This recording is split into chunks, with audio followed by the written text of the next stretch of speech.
we're doing a twist on a Kir Royale. First, you put in some of your Prosecco or champagne, and then a splash of cassis, and of course berries, but I mean, why stop at raspberries? Throw in some blueberries, how about a strawberry? But here's the real twist.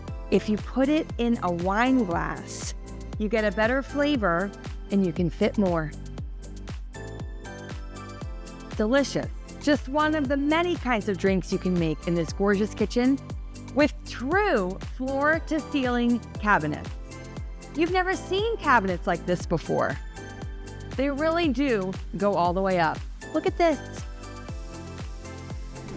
For more details on this incredible kitchen and the rest of the house, visit 10204home.com. Cheers.